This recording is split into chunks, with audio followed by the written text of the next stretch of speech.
de joie que nous nous retrouvons dans le cadre de notre classe des vainqueurs. Comme j'aime le dire, c'est une classe des vainqueurs conçue spécialement avec vous en tête parce qu'il s'agit de vous, de nous aider à découvrir ce que nous sommes devenus en Christ après l'avoir accepté comme Seigneur et Sauveur. La Bible est formelle et elle nous dit nous sommes devenus de nouvelles créatures, ou pour prendre la version parole vivante, nous sommes devenus de nouvelles créations. Et la Bible est formelle, les choses anciennes sont passées, donc il n'y a rien de votre passé, il n'y a rien, que ce soit les malédictions, whatever, il n'y a vraiment rien de votre passé qui reste. La Bible dit les choses anciennes sont passées. Voici, toutes choses sont devenues nouvelles, vous êtes devenu une nouvelle personne, avec une nouvelle histoire, avec une nouvelle expérience, parce que le passé est déjà passé. Beaucoup de gens se retrouvent prisonniers, n'est-ce pas, de leur passé parce qu'ils vivent comme, ils pensent que la vie qu'ils ont en Christ est déterminée par ce qu'ils ont été avant d'être en Christ. Non, la Bible dit, si quelqu'un est en Christ, il est devenu une nouvelle créature. Tel que vous êtes là, croyez-le, vous êtes une nouvelle créature. Votre histoire est une nouvelle histoire, c'est une nouvelle page de la vie qui est en train de s'écrire par la foi en Jésus-Christ. Et deuxième chose, nous devons savoir que par Christ, il y a des choses que nous sommes capables de faire. Nous pouvons vaincre.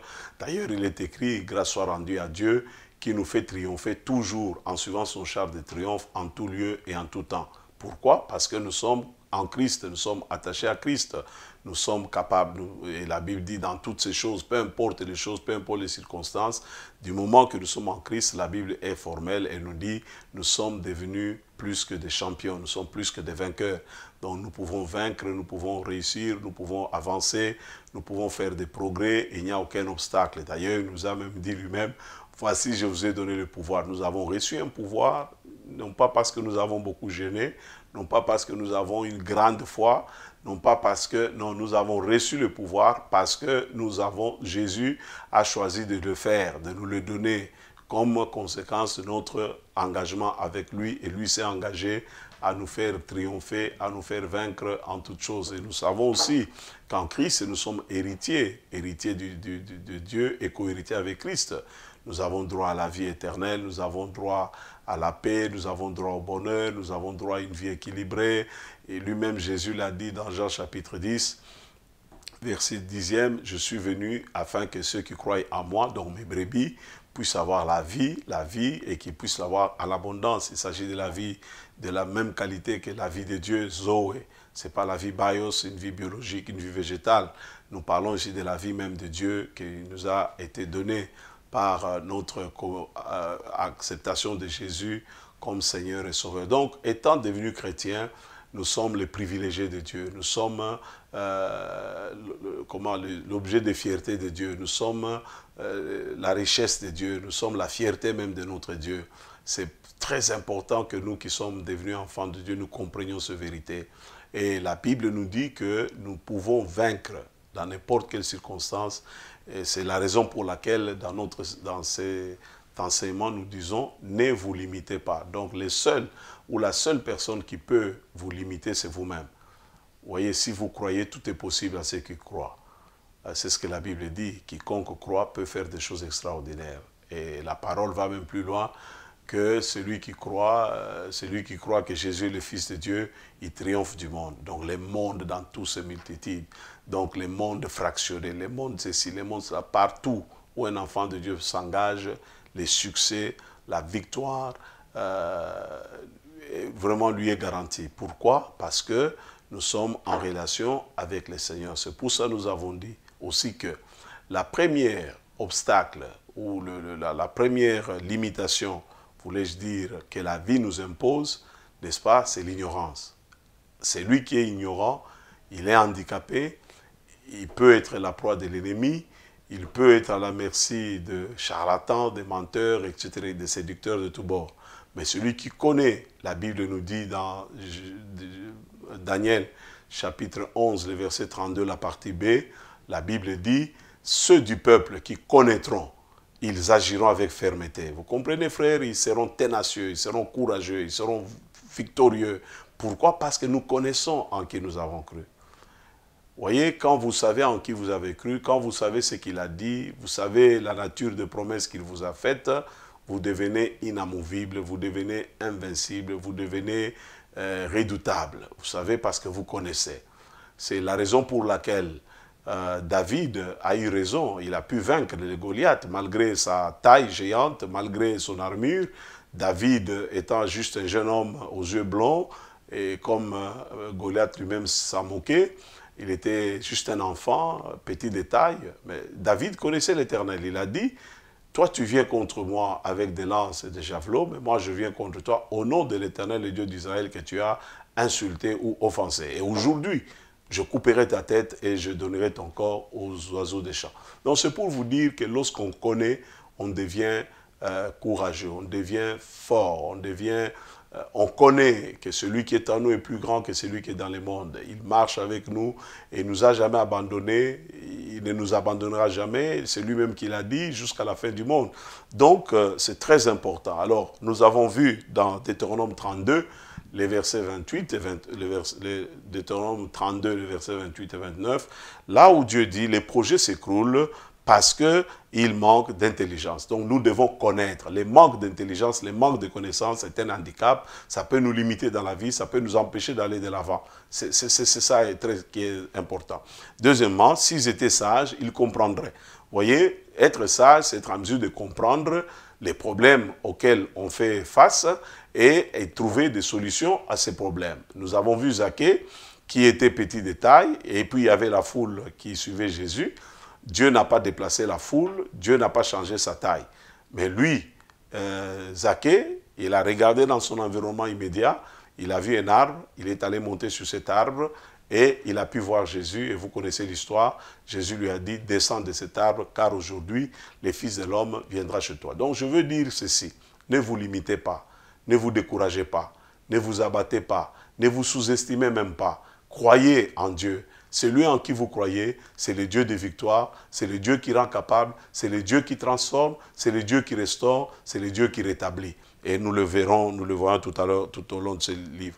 Et vous allez voir que, bien aimé dans le Seigneur, quand vous lisez les livres de Nombre, il met en exergue encore l'importance d'avoir de bonnes informations avant de s'engager dans une entreprise ou dans une voie ou dans une option, etc., etc. Nombre 13, le verset 1. Nous savons tous que l'Éternel, quand il est apparu à Moïse en Égypte, nous sommes dans Exode 3, il lui a dit, je suis venu afin que je puisse délivrer mon peuple qui souffre en Égypte. Et il a dit, je te suis apparu pour t'amener dans un pays où coule le lait et le miel. Donc, les pays que j'ai promis à leurs ancêtres. La promesse était là. Et Dieu rappelle cette promesse à Moïse. Moïse a cru en cette promesse, il s'est engagé, il est allé, vous allez voir chaque étape de la vie de Moïse, de l'exercice de son ministère, il s'est référé toujours à l'Éternel, parce que c'est Dieu qui lui disait fais ceci, fais cela, qui lui donnait des orientations. Donc il avait de la connaissance en s'engageant dans ce chemin-là, dans cette voie-là. Et lorsqu'ils arrivent, Dieu a fait les miracles, la mer Rouge, vous connaissez, et puis ils traversent, ils doivent traverser les Jourdains. Vous allez voir que Dieu va venir vers Moïse pour lui parler. Nous sommes dans Nombre 13, le verset 1er. Le Seigneur dit à Moïse, Israël est sur le point de percer ou de pénétrer dans la jouissance des promesses de Dieu. Il est sur le point d'arriver, d'atteindre l'objectif. C'est très important. C'est Dieu qui parle à Moïse. Il lui dit ceci, je ne veux pas que vous puissiez vous y engager d'une manière irresponsable. Je n'aimerais pas que vous puissiez vous y engager dans cette conquête d'une manière irréfléchie. Je ne veux pas que vous y engagez sans connaître. Et c'est comme ça qu'il va lui dire au verset 2, envoie des hommes se renseigner sur le pays de Canaan. C'est très important. Tu ne peux pas t'engager dans une affaire sans avoir des informations, des bonnes informations préalables. Et Dieu dit à Moïse, vous avez la promesse, c'est vrai, mais pour que vous puissiez pleinement jouir de ces choses, voilà ce que je te demande. Dieu l'informe. Donc l'investigation, ou ce qu'on appelle l'étude du marché, ou l'étude de l'environnement, c'est très important. La Bible nous dit qu'il y a sous le soleil, il y a un temps pour chaque chose. Donc c'est-à-dire nous devons avoir l'intelligence du temps, la connaissance des saisons, pour savoir si c'est la saison sèche, qu'est-ce qui se vend mieux en saison sèche, qu'est-ce qui se vend mieux en saison froide, qu'est-ce qui se vend mieux pendant l'hiver, qu'est-ce qui se vend mieux à l'automne, etc., etc. Dieu dit à Moïse, envoie des hommes se renseigner sur le pays de Canaan que je donne aux Israélites. C'est moi qui leur fais cette promesse, c'est moi qui leur donne. Mais pour qu'ils puissent en prendre position, ils doivent avoir de bons renseignements. Et il dit, envoyez un homme par tribu, choisissez-les parmi les responsables des Israélites, Moïse obéit à l'ordre du Seigneur. Et Yahvé parla donc à Moïse, dit, envoie des hommes pour reconnaître. C'est très important. Ça s'appelle étude du marché, ça s'appelle projet, ça s'appelle étude de l'environnement. Il est extrêmement important. Tu veux te marier, c'est pourquoi nous avons la cure prémaritale. Tu veux faire les études, il y a parfois des prépos avant d'arriver à l'université. Vous commencez par l'école maternelle. Donc c'est très important que vous puissiez avoir de bonnes informations avant de vous engager à la conquête de la vie, avant de pouvoir jouir de l'accomplissement des promesses. Donc les renseignements exacts sur le monde ou les domaines dans lesquels on veut faire des exploits est pratiquement indispensable. Malheur à l'aveugle, parce qu'il s'engage dans un domaine où il est aveugle, on va les tromper, on va les voler, on va les abuser de lui, on va les escroquer. Pourquoi? Parce qu'il ne connaît pas. Bien-aimé dans le Seigneur, je prie le Seigneur qui t'aide à comprendre cet enseignement. Ne vous limitez pas. Mais si vous êtes ignorant, si vous n'êtes pas bien informé, vous serez limité. Parce qu'on peut abuser de vous, on peut vous escroquer, on peut vous tromper. Donc ne vous engagez pas dans un domaine où vous n'avez pas une connaissance, ne fût-ce que des bribes d'informations, et vous devez vous informer aujourd'hui, le monde d'aujourd'hui. Vous pouvez accéder à n'importe quelle information d'une manière générale, n'est-ce pas, à partir de votre téléphone. Interrogez monsieur ou madame Google, je ne sais pas, il va vous donner des renseignements, des informations. Pourquoi faire ceci, pourquoi ne pas faire cela, ou qu'est-ce qu'il faut faire dans tel domaine ou dans tel autre secteur de la vie. C'est très important, sinon vous allez vous engager pour l'échec. Si vous ne connaissez pas, si vous ne savez pas, vous allez vous engager pour l'échec et vous allez vite accuser le diable, vous allez vite accuser les voisins, vous allez vite accuser les pasteurs de n'avoir pas assez prié pour vous. Non, ce n'est pas question d'avoir beaucoup prié pour vous, c'est question de connaître, la connaissance. La Bible dit, le juste est délivré par la connaissance. Quand vous avez de bonnes informations, vous êtes délivré des erreurs, vous êtes délivré des escrocs, vous êtes délivré des abuseurs et tout ça. Donc c'est très important, bien-aimé. Et Moïse, le verset 17, nous sommes dans Nombre chapitre 13, le verset 17, la Bible dit, Moïse les envoya pour explorer Canaan. Une autre version dit pour reconnaître le pays ou prendre connaissance du pays promis. Vous devez savoir qu'on ne s'engage pas dans le domaine de la vie, peu importe le domaine de la vie, sans information, sans des bons renseignements. Voilà pourquoi Dieu ne voulait pas engager Israël, n'est-ce pas, dans une pareille aventure. Alors il instruisit son serviteur pour prendre connaissance de tous les détails possibles sur le pays avant d'en prendre possession. Tu ne vaincras dans le monde de boxe que si tu connais les règles qui réglementent ou qui régissent le monde de boxe. Parce que ce n'est pas les mêmes règles qui régissent le monde de football.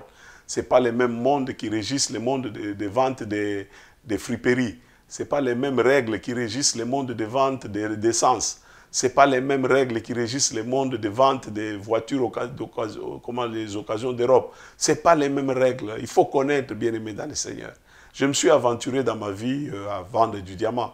J'ai acheté du diamant, j'ai des Chikapa, c'est venu ici à Kinshasa, puis j'ai réussi à amener ça en Europe, et puis le marché a chuté, j'ai perdu. Un diamant que j'avais acheté à un coût élevé, j'ai dû les brader pratiquement parce qu'il fallait que je sauve les meubles, que je récupère ce que je pouvais. Parce que je n'avais pas assez de connaissances et d'intelligence quant aux affaires relatives au monde des diamants. Ceux qui vendent l'or, ils n'ont pas les mêmes règles, ils n'ont pas les mêmes principes. C'est pourquoi c'est très important. Dieu dit, il faut que vous puissiez, n'est-ce pas, aller prendre connaissance du pays avant d'en prendre possession. C'est extrêmement important. Donc, ne vous limitez pas, ne vous découragez pas, essayez de vous instruire, rassembler toutes les informations possibles, comment on fait pour aller à Dubaï, où est-ce qu'on obtient les visas, comment on peut l'obtenir en combien de temps, si j'investis $2 à Dubaï, j'en gagne combien, je paye combien à la douane, etc. etc. Tu ne t'engages pas, mon ami, comme ça, comme on dit passez-moi l'expression, à l'oyenge, juste comme ça, par sentiment, par émotion, par effet, parce que l'ami de classe s'est retrouvé sur le chemin de Dubaï, il est rentré, il a $1000 de plus, tu ne sais pas comment il les a eus, etc. etc. Tu t'embarques là-bas et puis tu es le prochain gars qui sera arrêté à la douane parce que tu ne savais pas comment les choses se passent. C'est très important. Donc, tout investissement sérieux, vous devez le savoir dans la vie. La vie est un investissement. Vous devez investir par rapport à votre vie, vous devez investir par rapport à vos études, vous devez investir par rapport à où vous élevez vos enfants, où vous allez vivre. C'est tout un investissement. Il faut bien réfléchir, il faut bien calculer.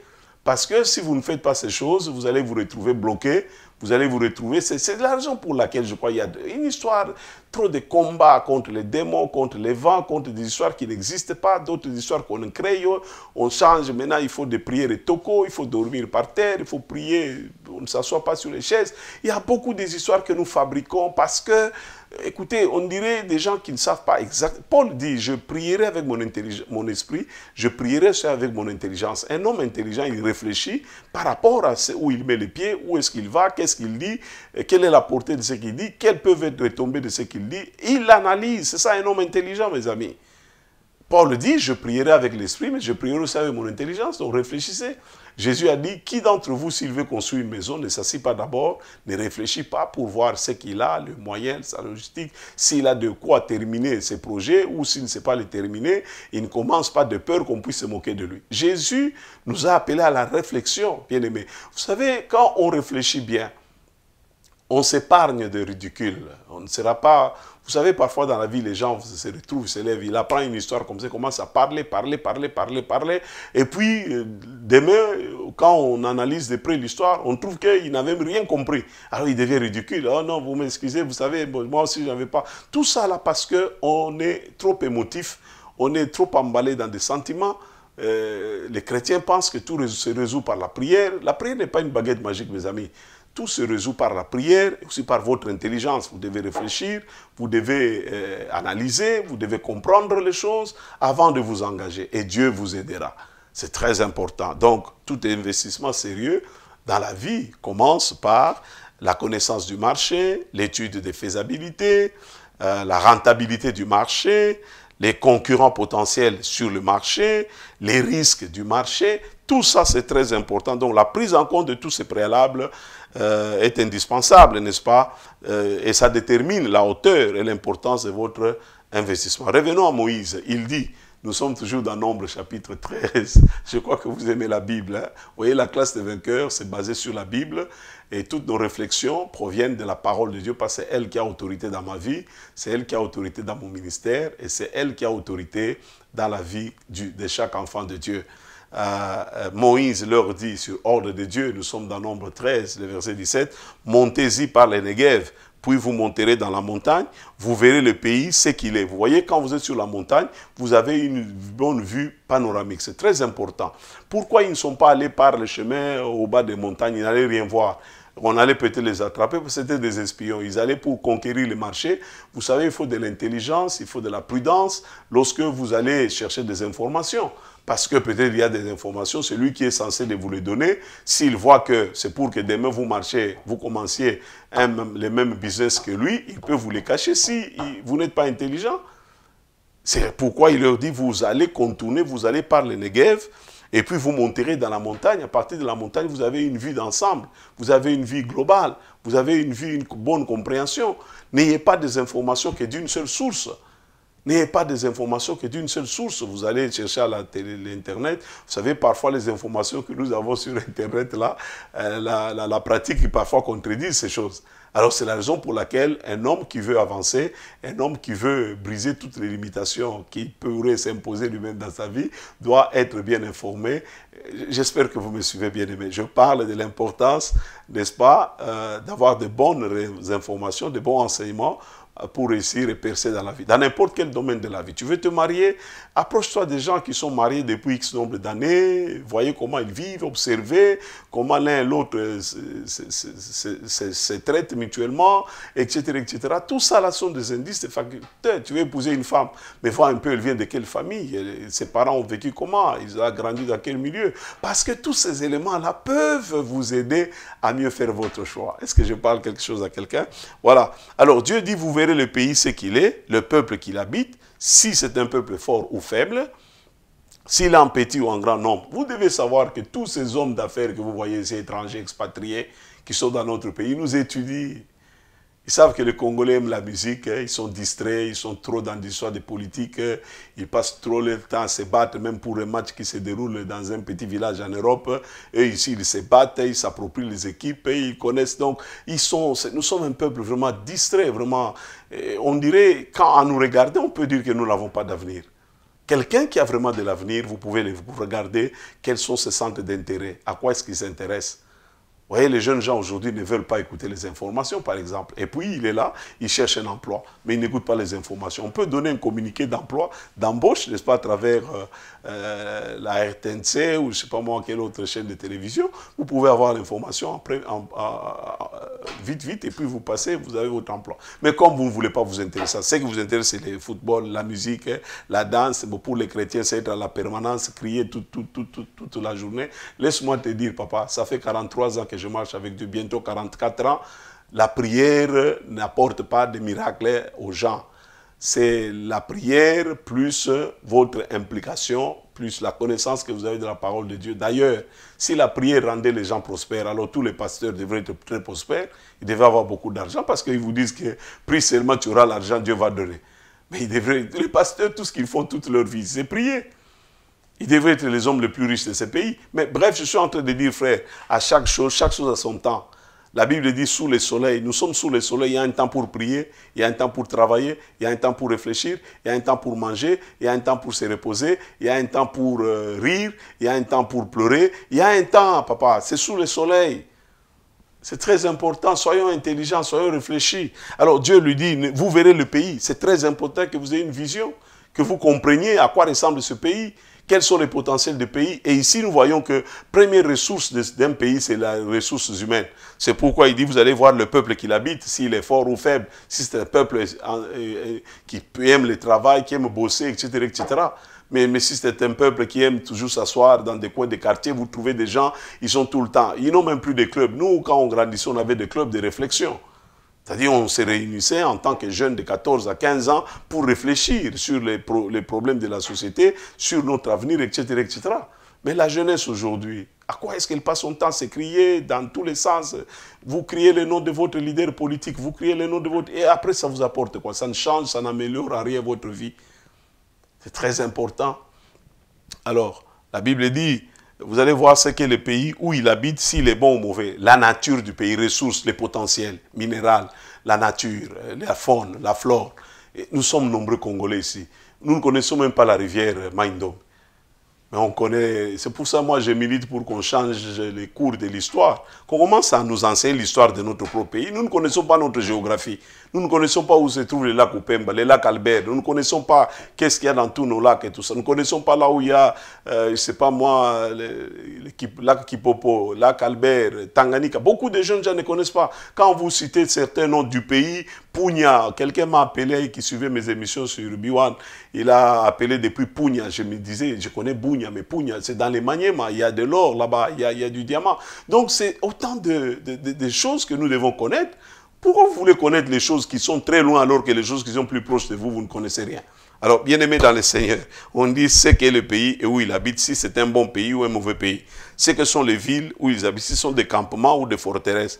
Si c'est ce qu'est le pays, s'il est fertile ou pauvre, ça c'est la terre. Et combien savent que nous avons une terre très arable, comme nous disons, 80% des terres congolaises, c'est arabe, donc nous pouvons y cultiver. Donc au Congo, on ne peut pas manquer à manger. Au Congo, on ne peut pas manquer du maïs, on ne peut pas manquer du manioc, on ne peut pas manquer tout ce que nous mangeons. La terre est là. Mais vous allez voir, nous préférons faire pousser les pelouses au lieu de mettre de la nourriture là-bas.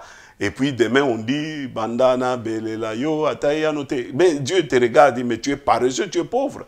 Et comme Dieu ne bénit jamais le pain des paresseux, vous voyez mon frère, donc vous mourrez pauvre. Pourquoi? Pas parce que Dieu vous le veut, mais parce que c'est un choix, c'est une option que vous avez levée. Anyway, alors il dit prenez du fruit du pays, c'était le temps de première réserve, tout ça. Donc vous comprenez, il faut connaître si ça vaut la peine que vous vous engagez dans ce à quoi vous voulez vous engager. Donc encore une fois de plus, Dr Kalo vous remercie très chaleureusement de tout cœur parce que vous prenez votre temps pour la classe des vainqueurs.